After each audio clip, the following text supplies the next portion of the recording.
Even now to this day, every single restaurant that delivers you food, and I just got McDonald's a little bit ago here, they will staple onto the receipt a little piece of paper that says the name of the person who cooked the food, prepared the food, and the delivery driver, and a checkbox saying that their temperature was below 37.3 degrees Celsius with a stamp or a signature.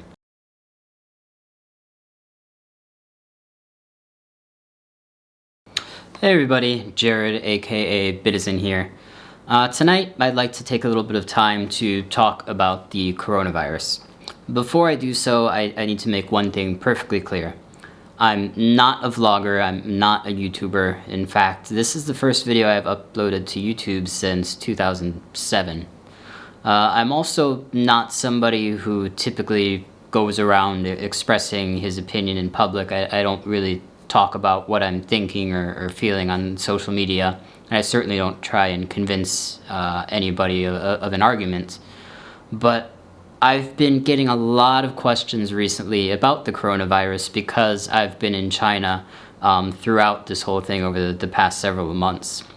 And I wanted to take a few minutes to kind of tell my story, first of all, in terms of how I experienced the coronavirus.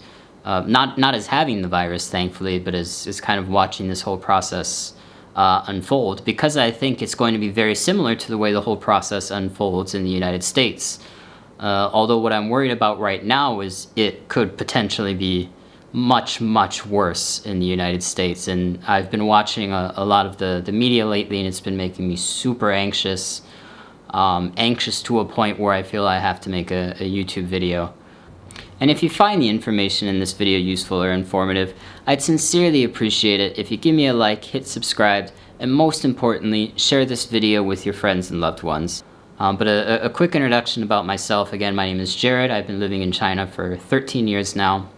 I'm currently in Shenzhen, which is right across the border from Hong Kong on the mainland side, if you're not familiar with China. And I'm an entrepreneur that's been starting companies for the past 10 years or so. Primarily in the video game space, but also more recently I've been doing a lot with cryptocurrencies and blockchain. But I'm going to start off by talking about my experience, and I'm going to kind of get into the specific things that China did that I believed help. I don't want to say stop the virus, but for the most part it's pretty close at this point. We can see the light at the end of the tunnel, and then I'll talk about some of the things that I think the US really needs to seriously think about if they want to stop this thing, because I'm really feeling pessimistic about it recently. So to start off, for those of you who aren't familiar with Chinese culture, Chinese New Year's tends to fall around the end of January, early February, kind of depending on the lunar calendar every year. But this year, Chinese New Year's break was scheduled to start around the 26th or the 27th of January. Now, myself and my wife, we had planned on going back to her hometown. We had booked tickets for January 24th. And Chinese New Year's is almost like our Christmas in that it's a very family-oriented holiday where everybody essentially goes back to usually wherever the patriarch or the matriarch of the family is, and they spend time with their family. And it lasts a week.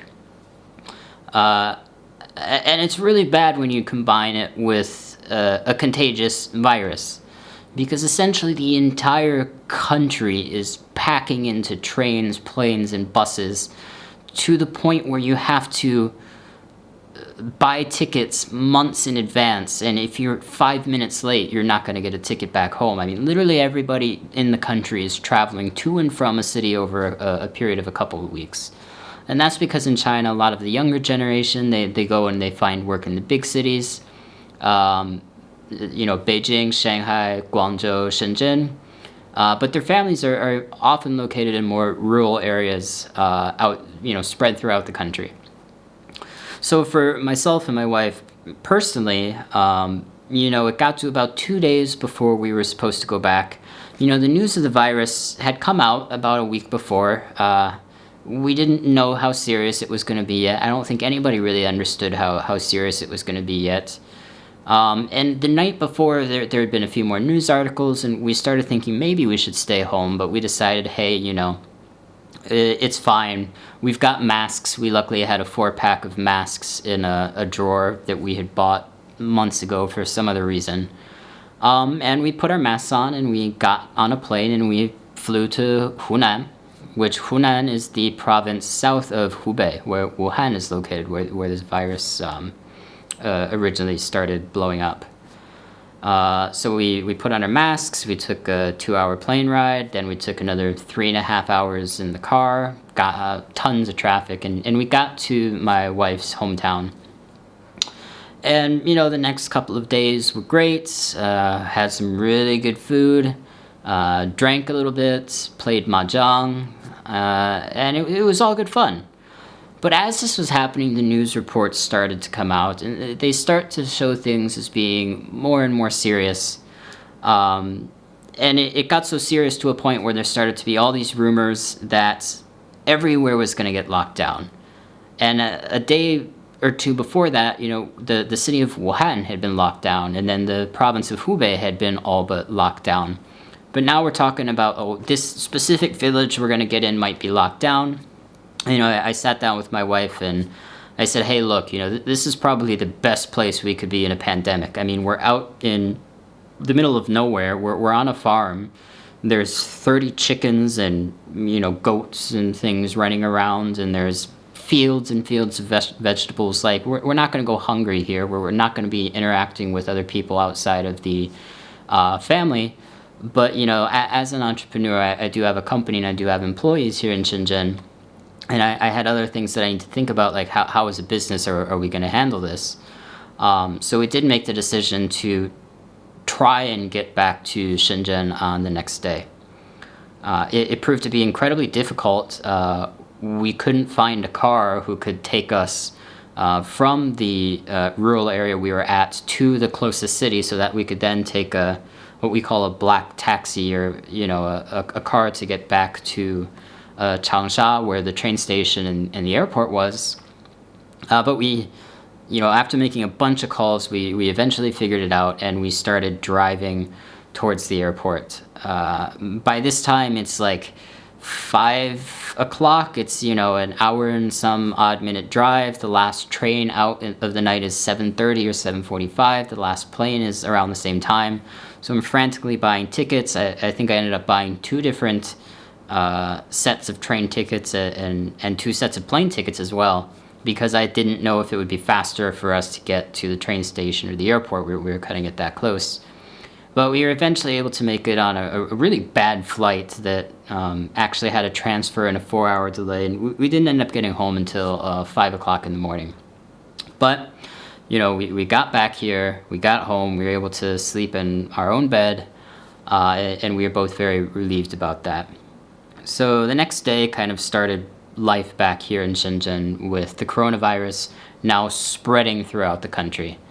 Every day we're looking at the news reports. Originally it was how many new people in Hubei, and there were a few people outside of the province. But then it's just all, instead of breaking it down by country like we're doing it now, it's just being broken down by the province. And, the number of new cases every day was spiking. The number of people dying was spiking. This is when we're starting to see on the news that they're running out of medical supplies. There's not enough masks. There's not enough, protective outfits. And so I got in my car. I said, okay, well, we're going to be hunkering down for a while. I got some of my stuff from work. I came back home, and there were no cars on the road, which in China is almost unthinkable. I saw maybe 3 or 4 cars on the way to and from the office. And that was the last time I went out for about 22 days. So got back home, and we started the, in the US we're calling it social distancing, but here it was self-quarantine, or at-home quarantining is what you would probably translate it as. Now for me, I didn't think of it as that big of a deal. Like, look, I'm an indoor person. I had a stack of PlayStation games that have been sitting unopened for over a year. I had my VPN all set up to get Netflix working. We had high-speed internet. Food was being delivered. We could get groceries delivered. Not a big deal. But it was a big deal, obviously.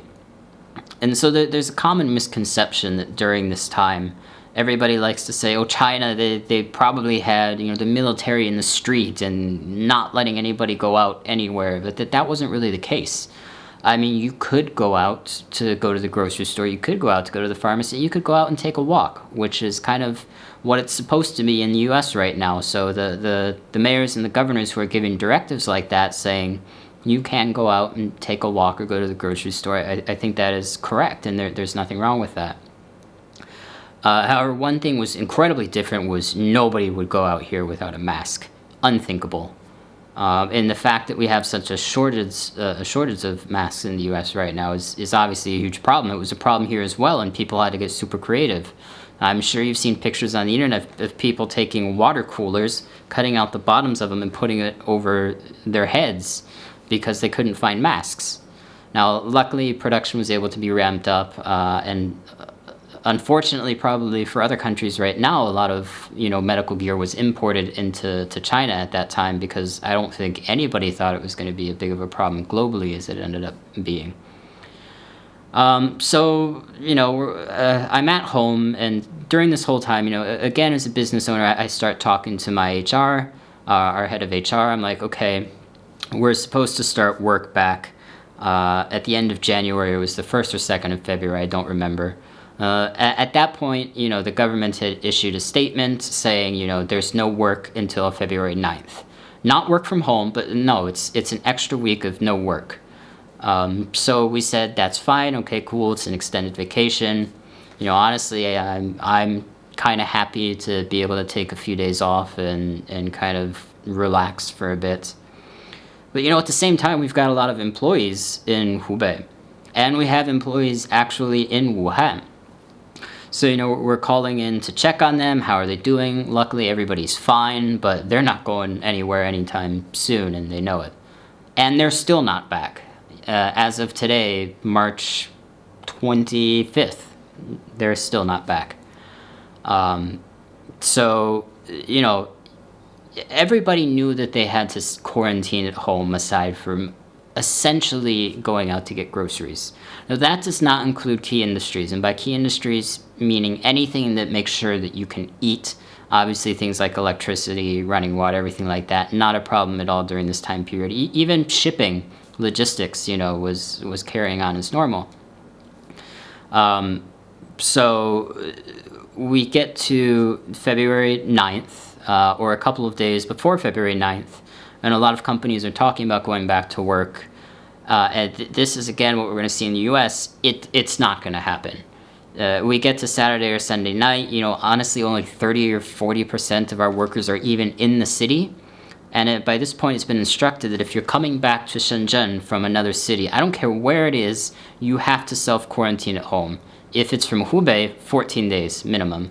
If it's from somewhere else, then it's 7 days.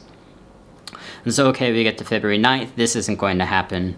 But then, we started getting a little bit more information from the government on directives.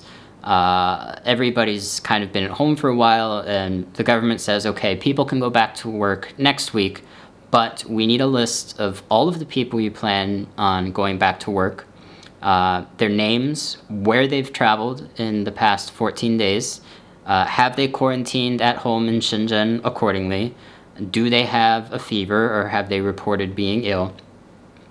So number one, we had to provide that list to the very, very local, probably like a district or even a neighborhood council, I guess as you would call it.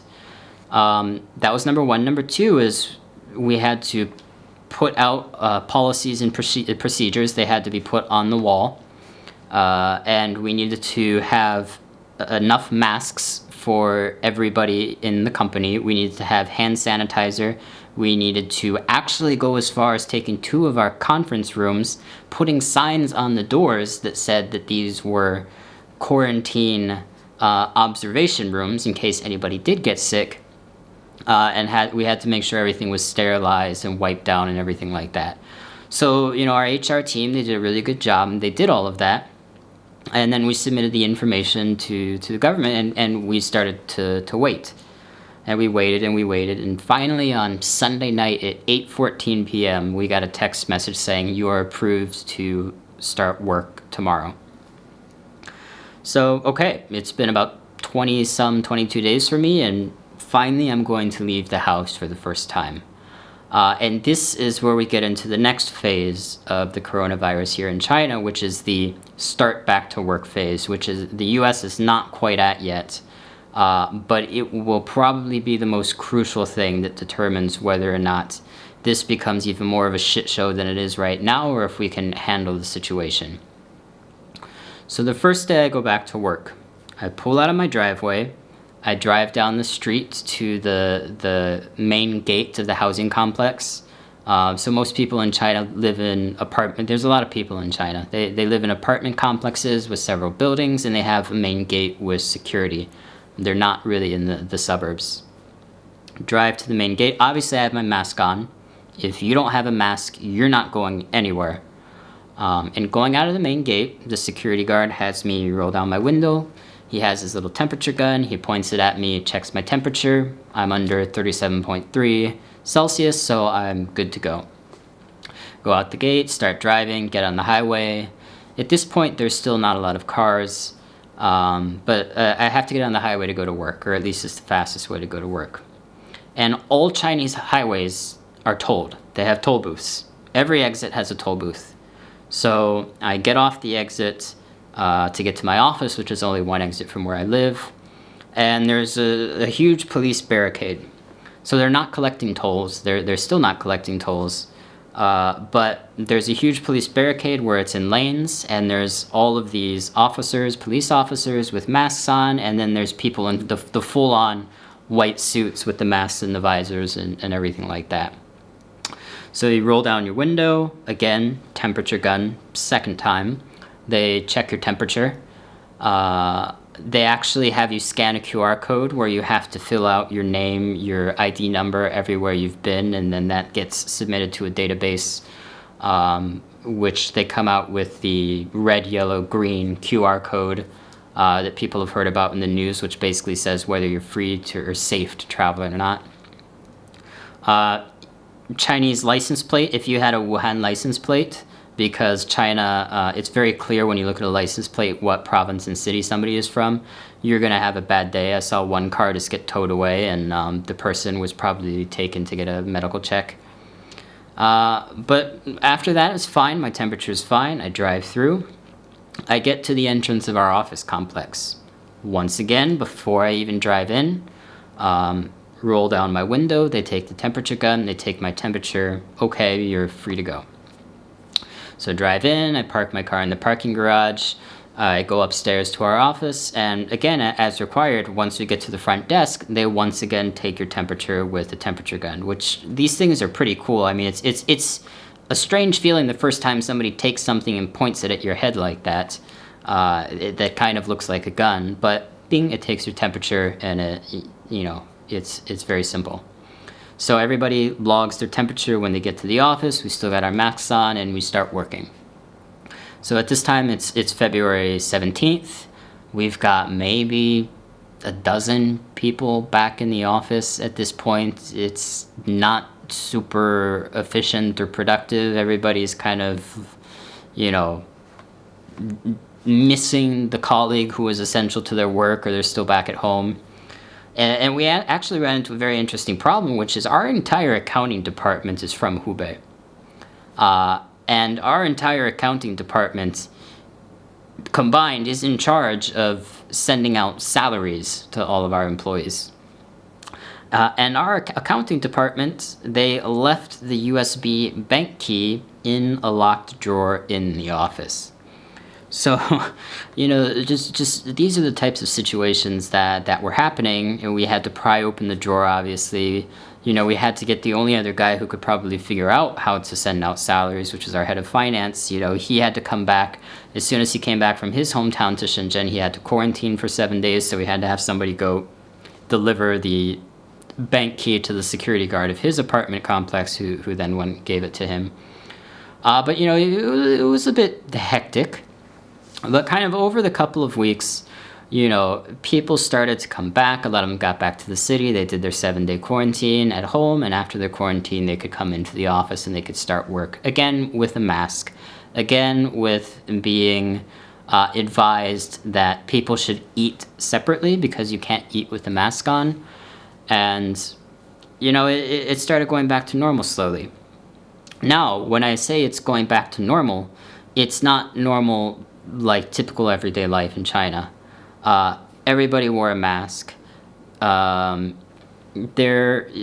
our office building, for example, there was saran wrap over all of the elevator buttons. It had to be switched out every 2 hours. There was hand sanitizer attached to the walls in all the elevators, which had to be changed out. We were wiping down our desks with, disinfectant or sanitizer, whatever it is, every, a couple of times a day.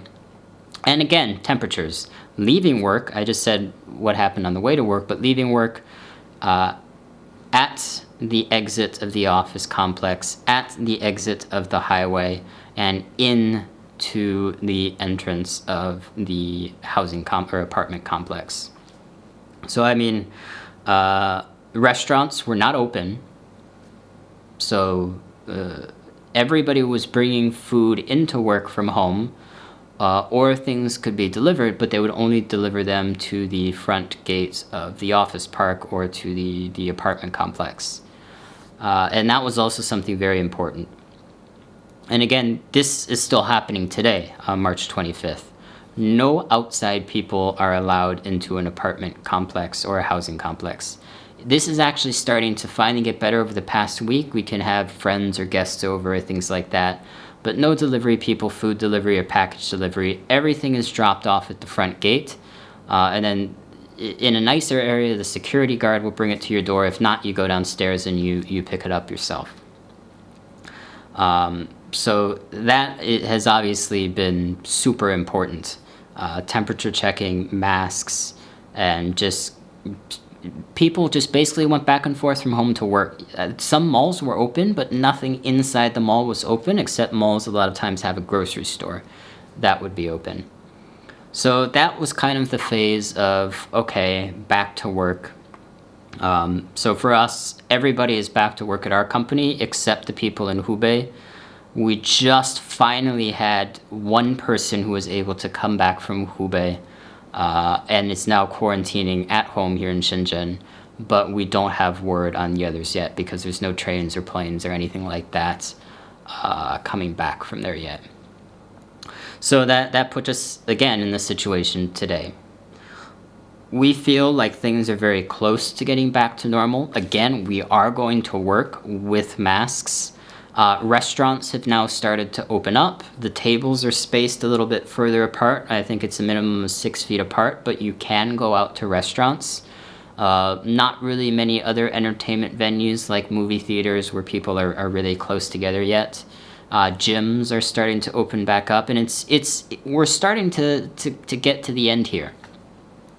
Now, the new challenge for China is people bringing the virus back into the country. So regardless of if you want to say the Chinese statistics are real or fake or whatever, the truth is that there aren't really any new cases lately, or if there are, they're very, very few, except people who are flying back to China. So that's the current situation here. We're pretty much back to normal, except we don't really go out that much and we wear masks. So now we get to the situation in the US. And again, it's been very, very difficult to watch this as an American who is living abroad. And I think there are a few points that I need to make about why China was able to, again, you can disagree, but I think handle this fairly effectively. Now, of course, China made its mistakes, and in a rare scene, they've actually admitted some of those mistakes. But there were a couple of key things. Number one is that the Chinese people understood the severity of this virus. So the SARS epidemic is still very fresh in people's minds here. It's only been, 17, 18 years now since China was hit with SARS, which of course, is also a respiratory virus. It's very similar to the coronavirus, but it was much more deadly. But it didn't spread as quickly. And so anybody in their probably mid to late 30s or 40s, and of course, above that, remembers going through the SARS epidemic and the fear and having to wear the masks and what it did to companies and things like that. And actually Alibaba, they basically, as one of the early internet companies of that time, they became who they were, I believe, after the virus and how they handled that virus as a company. And there's a lot of really interesting stories behind that. But they've experienced this before. It's not their first rodeo. Whereas the US, we haven't had such a serious pandemic like this in a long time. Number two is I think they understood the importance of staying home. And this is something I struggle with specifically when watching the situation in the United States. It wasn't the Chinese government just saying, you guys stay at home or I'm gonna shoot you. That's not what happened. It was common fucking sense. That's it. There's a virus, it kills a lot of people, and it spreads really, really fast. But if you stay at home, you can't spread a virus if you don't interact with somebody that has the virus. So all you really need to do is stay the fuck home. But taking into consideration point 3, which was, I think Chinese society is more prepared for a virus for multiple reasons, but let's just say just the way China works. I mean, again, I mentioned the temperature checks and stuff like that. They don't live in suburbs. They're all in apartment complexes. There's 100 different companies in each office building. They all have security guards and gates and stuff like that. So it's easier to put things in place to help kind of not enforce quarantine, but to be able to better manage the situation. Even again, saying things like there's tolls on every highway exit, like there's better ways because of the fact that there's so many people in China and because of the way the government works here. But also, again, food delivery here. Again, when everybody lives in apartment buildings, I mean, it's why food delivery is better in San Francisco than it is in rural Kentucky. Food delivery is great here. Grocery delivery is super easy. The first couple of days, people were freaking out. You had to kind of buy your groceries first thing in the morning. Well, you could get groceries delivered. And, even things like payments, like banking, for the most part, it's not really essential to keep banks open in China during the holidays. Everybody has WeChat Pay or Alipay, or they can use their online banking. So again, from that perspective, especially with the food, it really wasn't an issue here. Number 4, which I mentioned multiple times, is masks. Like, you can fight all you want about whether a typical surgical mask works or not, or you need N95, but there's a reason doctors and nurses wear masks. I mean, if it's spread through the air by coughing, by sneezing, then obviously wearing a mask protects the person sick to an extent from transmitting it. It also protects, the people around them. And masks were a problem in China when this thing started. Couldn't find them. Some people, tried to hoard them. They tried to sell them at a profit. Companies that did that got shut down. Like, literally, if people were trying to hoard a bunch of masks and sell them at a ridiculous profit and profit off the situation, the police were there within a day, which the US is now doing, which is good. But by any means, medical mask supplies, ventilators, whatever it takes from a government or from a business perspective, those need to be made. And they need to be distributed to the hospitals and the medical staff on the front line first. It is not okay to recycle a mask. It is not okay to recycle a protective suit. The situation in China, which brings us to the next point, is the frontline medical staff. It was heroic. I mean, I don't think there's any other word that can describe it.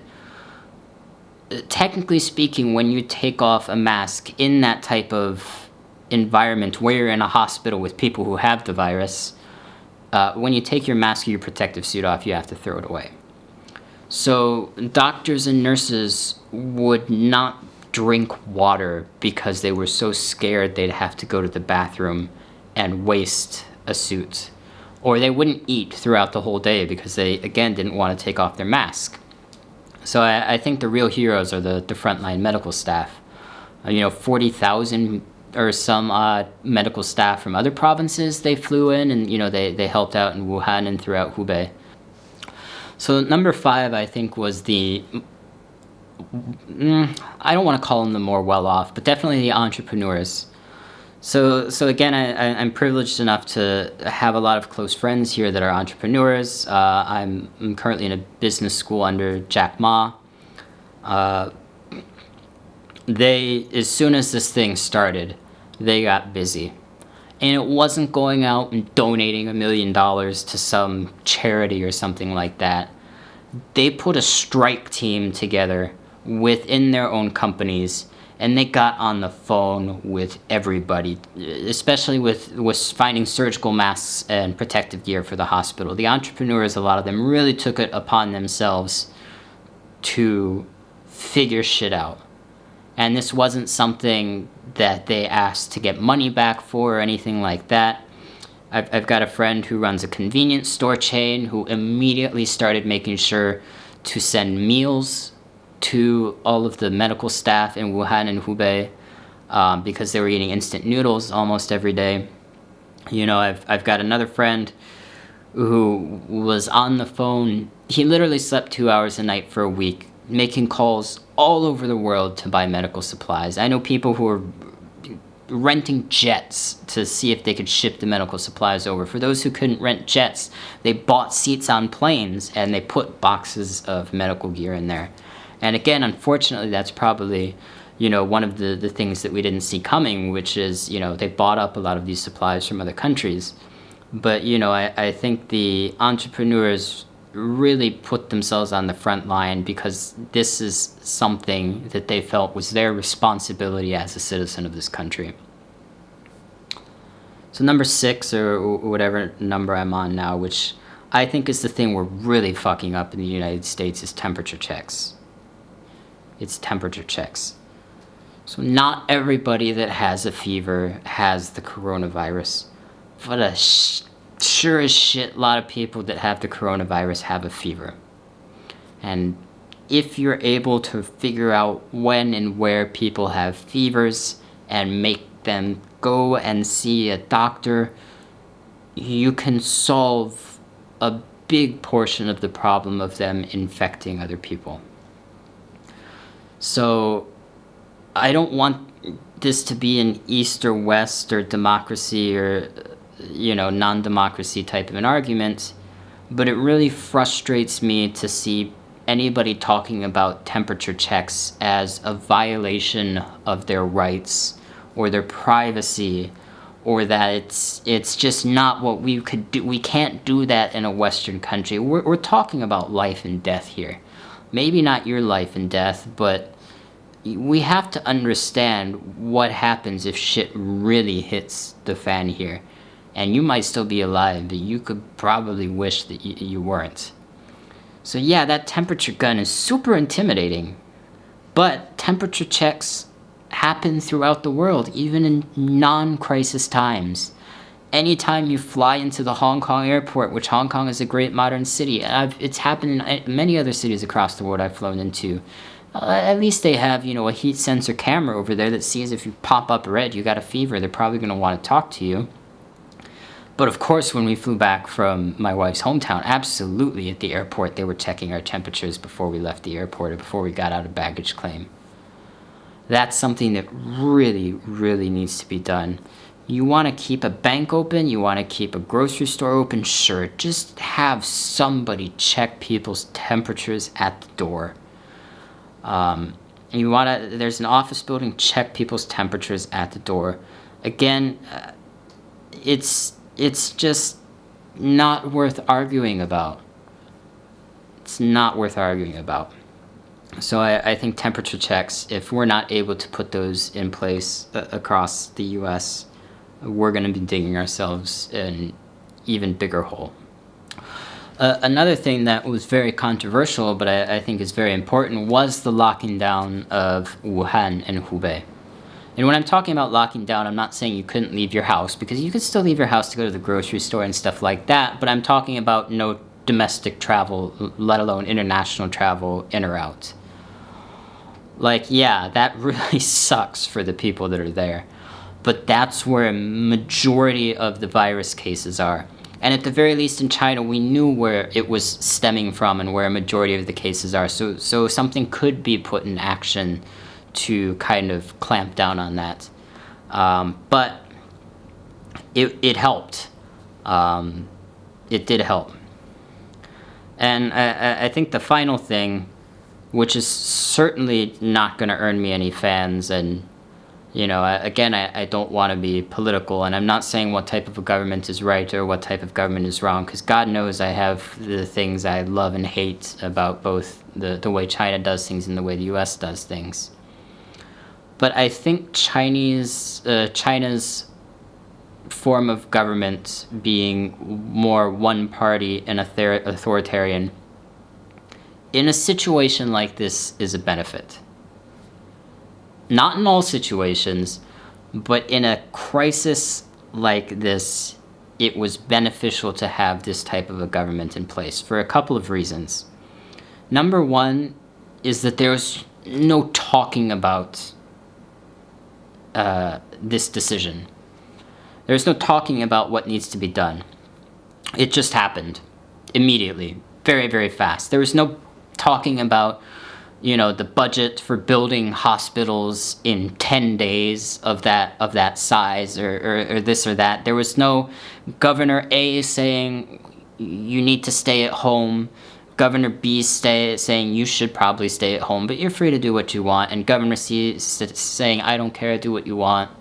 It was nationwide. And in a situation like this, I think it really has to be. So number one, just being able to make a decision like that at a national level and have it executed. And number two was, again, not needing for debate or anything like that. And that's been really hard to watch happening in the United States. It's been really hard to watch for this to turn into a political battle, or Democrats versus Republicans, or corporations versus the working people, especially during an election year and playing off of that. But again, I don't want to get into that. In this type of a situation, I always call the Chinese government kind of like a CEO type of a leadership structure. Yeah, management can talk and, negotiate all you want, but when the CEO says we're doing it this way, then stuff gets done. So yeah, again, that's talking anything good about the Chinese government is not usually going to go well with an American audience. But in this situation, I think it's really apparent that we're not doing a great job of it in the United States. So I mean, again, I bring all this up because I'm worried about the United States. I'm worried about the way we do things there. I strongly predict that it's going to be worse there, maybe than it was in Italy, maybe than it was in China. And I think the most important takeaway from this is that you can't half-ass a solution. You really can't half-ass a solution. If some cities are handling this well and some not so well, when everybody starts traveling again and this thing, starts to slow down, it's all going to be for nothing. Like, this has to be on a national and even a global level. And we can't just put all of the focus on the market and the economy. Yes, it's fucked. Yes, people are going to lose jobs, and it's going to be tough. And it's the government's job to figure out with stimulus packages and things like that, how to deal with that. But that is still not as important as the health and safety of people. I think this virus has shown that doesn't matter you're Democrat, Republican, American, Chinese, whatever, what religion you come from, is we're all human beings and we're all susceptible to the same problems. And this is one of those things that, honest to God, might be either the world comes together and solves this thing together, or how the hell are we going to get rid of it? Are you going to always close your borders to countries who are not following the same procedures you are? You can't come into China now without self-quarantining for 14 days, and they'll monitor that to make sure that you're doing it. Again, I had a friend go back to Los Angeles a couple days ago, literally 3 days ago, and at the airport, I said, I'm sure they did temperature checks and stuff like that. He said, no, they just asked me if I'm feeling all right. I said yes, and that was that. Like that's not gonna cut it. You can't half-ass a solution. You can't do something one way in New York and differently in Chicago.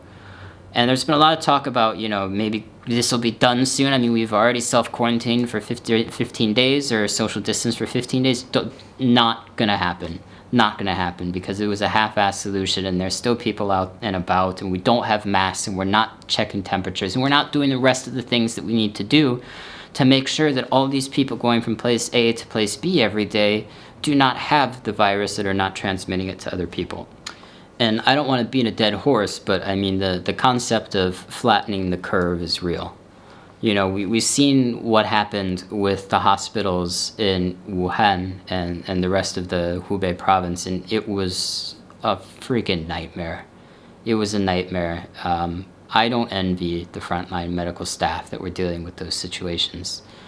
We really need to try and prevent that from happening in the US. And I think, to just sum everything up, hashtag stay the fuck at home. If you've got to go out, wear a mask. If you can't buy a mask, figure out how to do something that covers up your nose and mouth. And the Italians were, pictures got sent to China and they were a meme because they were all wearing their masks like this. Wear a mask or do whatever you can to cover your nose and your mouth when you're out in public. Not just if you're sick, but if you're out in public. Temperature checks need to be put in place wherever they can be. And most importantly, don't think of this and stop talking about this as a violation of rights or a violation of privacy, or this is America, we don't do things that way. It's life or death, guys. Maybe not yours, but could be somebody close to you. And so, if the worst thing we have to deal with during our lifetimes is staying at home for 2 to 3 weeks with air conditioning and water and electricity and high-speed internet and Netflix, if we can't deal with that, then I don't know what to say. And at the very least, you'll be able to tell your kids and grandkids a cool story of how they have it so well, but all of the troubles you had to deal with when the Netflix streaming quality was cut in half. Hey again, it's a little after 3:15 a.m. here in China. I just finished editing the video. I'll probably spend the rest of tonight trying to render it and upload it to YouTube. If you found the information inside useful, if you know people around you who you think need to wake up and hashtag stay the fuck home, please share the video, like and subscribe to the channel. And if you have any questions, feel free to ask them in the comments. I know I couldn't get to everything in these 30 or 40 minutes, but I'll try to respond to any questions you guys ask in the comments. Once again, much appreciated, and stay safe.